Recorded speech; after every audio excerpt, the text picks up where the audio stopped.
having some technical difficulties, but we're gonna make it. We're gonna make it through. So we're gonna subitize. I know you've already seen this. We see 5 groups of 3. What is that? The factors are 5 and 3, 5 and 3, and the product is 5 times 3 is 15. This relates to what we just did in 2nd grade, where we look at our commutative property of addition and multiplication, and the story changes. So 5 groups of 3 is not the same thing as 3 groups of 5. They have the same value, but their stories are different. What'd you see? 6 groups of 3. Product is 18. What'd you see? 3 groups of 7. Uh-oh, this is wrong. We ran into this the other day. So we have 7 groups. I subitized 6 and 1 more, so that's to be 7 and 3, and our product is 21. What's that? 8 groups of 3. And we know that's same as repeated addition. We could say 3 plus 3 plus 3 plus 3 plus 3 plus 3 plus 3 plus 3. Or we can multiply and say 8 and 3. The product is 24. Good job. Okay, so we are still working within 3.NF.3, and that is to represent equivalent fractions with area and length models. We know that our area models are our bar models or our fraction bars, or we could even use our circle disc that we made. Length models, we know, is the number line. We are composing, decomposing, and looking at related fractions. And in 3rd grade, we have to know if the numerator and denominator has the same number. That means that they have the same value as one whole. It doesn't matter what you're talking about. If you're talking about the length of a pool, or if you partitioned it into fourths, it doesn't matter. If the numerator and the denominator match, then they have the same value as one whole. You guys also have to know whole numbers up to 4 as fractions. And there are fractions out there that are greater than 1. And Miss Street's example there to you is, we have 12 fourths. So how many wholes is that? 3. We have to be able to look at it, and see, I don't know if you can see that, but 1 fourth, 2 fourths, 3 fourths, 4 fourths, 5 fourths. 5 fourths is greater than 3 fourths. 6 fourths, 7 fourths, 8 fourths, 9 fourths, 10 fourths, 11 fourths, 12 fourths, and we could continue on up to the whole number 4, okay? So Miss Street left you guys with this problem. We did this problem, and then I said, I'm leaving you with which pizza is equivalent to half. We found out the 2/6, but now I said, look at which one's half.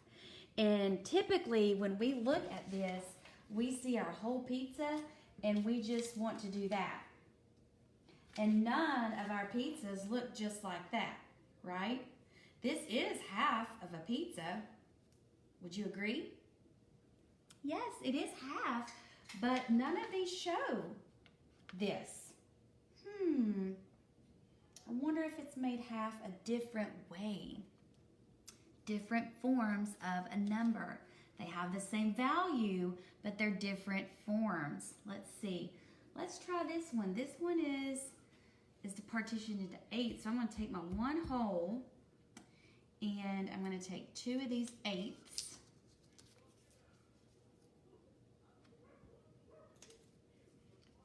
Is that half? I'm actually going to leave my half on there so you can see.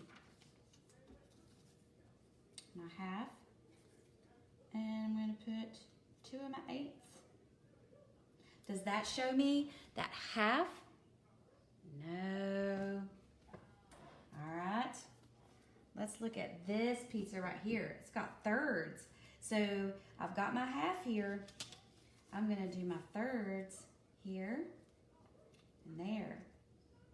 Is that the same value as half? No, that's more than half. So 2/3 is more than half. That's interesting. All right, let's look at this one. This one's in sixths, and it looks like we have 3/6, and they look like this. 1, 2, 3. But I wonder if I move these 6 along the half, I can move these pieces of pizza. I can't really move them here, but look what happens. Do you see that? 3/6 has the same value as 1/2, even though it looks different like this. That doesn't look like half, does it? Doesn't to Miss Street. That's how and why we need to know that our related fractions, okay? So 3/6 is the same value as half. And I can even show you here. Here is half. Here is, sorry, that's our whole. Here's our half. I'm going to take my 3/6 and put them right there. Can you see that? They have the same value. Yeah, you can see that. Very good. So now Miss Street has a challenge for you guys just because that's how I roll. Because let me tell you something. Even though you may know your eyes are always constantly in teachers and parents, we need to give our kids multiple opportunities to see these different ways because it's not always going to look like this, okay? We need to show them different ways that they can see these fractions and halves, fourths, eighths, thirds, and sixths. I've got tongue-tied. And I'm going to do it that way. So I made us up another problem. We're going to look at this one on top. And my question to you here is, which one of these represents half? I feel like I'm going to have to use maybe my fraction bars for this one. I could still use my circle discs if I wanted to. What do I notice about each area? Each area. There's 4 equal parts in each whole. If I were to ask you how many parts altogether, if we were looking at this as a whole number, the whole number 4, that being 1, 2, 3, 4, how many parts are red?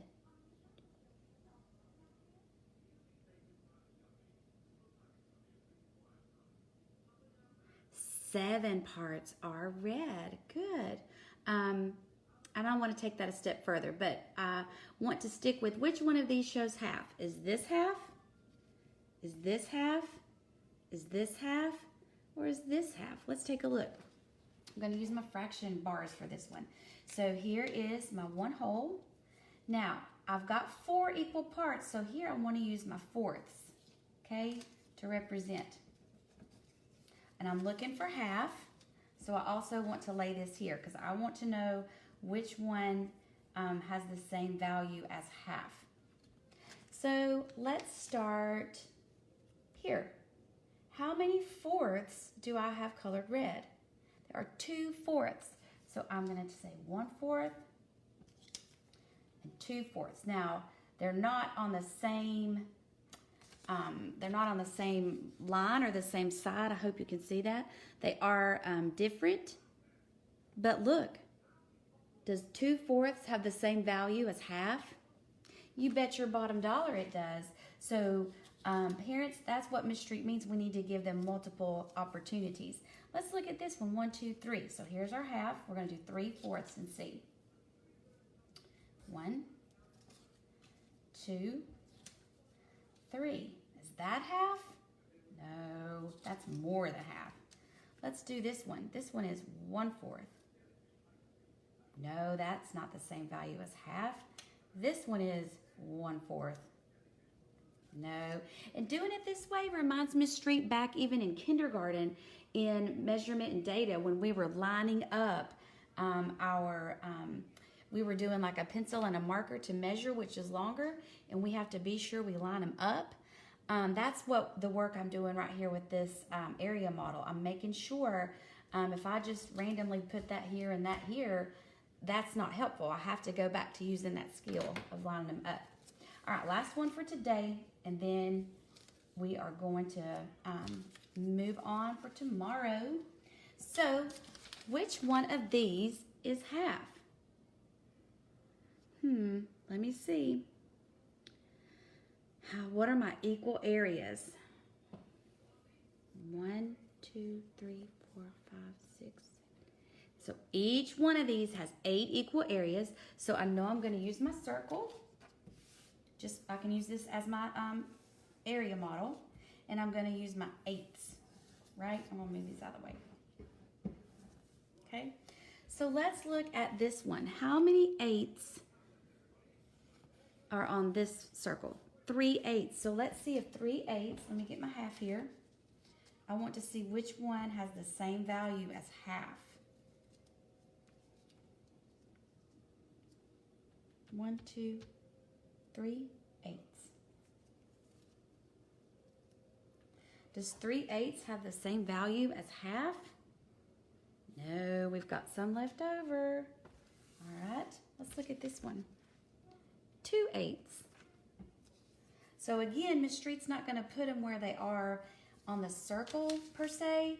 I'm going to line them up on my half. 2/8. Is that half of the circle? No, that's only half of the half. All right, let's look at this one. 1, 2, 3, 4, 5/8. Let's see. And again, Miss Street's not going to place them where they are on that circle. I'm gonna line it up to what I'm comparing it to, okay? I just know I have 5 pieces. So there's 1, 2, 3, 4, 5. Is that half? No, that's more than half. So we know 5/8 is more than half. Let's look at this one. What does that one tell us? 4/8. Let's check it out. So again, Miss Street's not going to put them on my circle like they are here. I'm going to line them up. 1/8, 2/8, 3/8, and 4/8. So this is the one that represents half.